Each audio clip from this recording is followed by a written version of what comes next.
Saudara-saudariku yang terkasih dalam Tuhan, hari ini Selasa 10 Januari 2017. Kita mendengar dalam Injil ketika Yesus sedang berkhotbah di dalam bait Allah. Saat itu ada banyak orang yang mengagumi dia. Dia mengajar dengan penuh kuasa, dengan penuh wibawa. Banyak orang takjub akan segala perkataannya. Akan tetapi saudara-saudariku yang terkasih dalam Tuhan, ketika orang sedang takjub, ketika orang sedang kagum akan pengajarannya, akan apa yang disampaikannya, justru di dalam bait Allah kita melihat ada peristiwa yang bertentangan sesungguhnya. Saat itu diceritakan ada seorang yang kerasukan setan yang berteriak seakan-akan mengganggu peristiwa Yesus sedang mengajar orang banyak. Saudara-saudariku yang terkasih dalam Tuhan, peristiwa ini bisa kita renungkan sebagai peristiwa yang menggambarkan kehidupan kita secara nyata.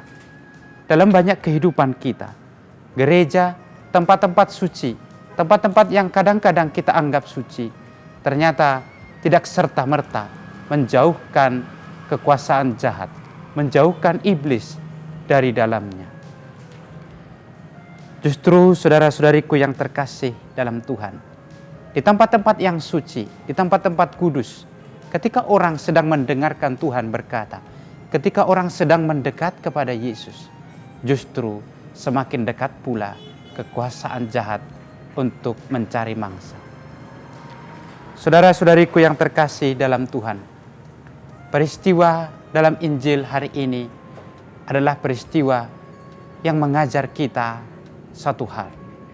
Kita harus tetap waspada. Bisa saja gereja menjadi tempat kita kerasukan setan. Karena itu, meskipun ada orang yang berdoa setiap hari, meskipun ada orang yang ikut perayaan Ekaristi setiap hari, meskipun orang banyak pelayanan ke sana ke sini, banyak pengorbanan, tetapi kita tetap waspada. Sebab dalam keadaan demikian, orang bisa juga kerasukan setan. Kerasukan setan dalam kehidupan kita bisa kita contohkan dengan kehidupan yang sangat egoistis. Orang bisa tetap ke gereja, tetapi hanya memikirkan diri sendiri. Orang tetap bisa berdoa di gereja dengan sangat kusuk, tetapi pulang dari gereja bisa saja kemudian mencemooh, membicarakan kejelekan orang lain. Saudara-saudariku yang terkasih dalam Tuhan, roh jahat dan kekuasaannya tidak pernah berhenti bekerja. Di tempat yang kudus, di tempat kita sedang mendengarkan Tuhan bersabda, di situ pula setan dan kekuasaannya sedang mengancam kita.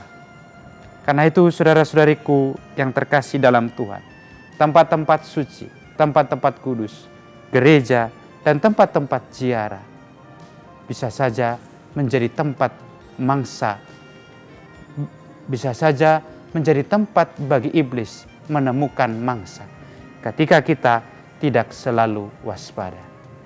Karena itu saudara-saudariku yang terkasih dalam Tuhan, tempat-tempat yang suci tidak menjamin apa-apa. Kita jauh dari setan. Semakin kita dekat dengan Tuhan, semakin dekat pula setan untuk menghancurkan kehidupan kita.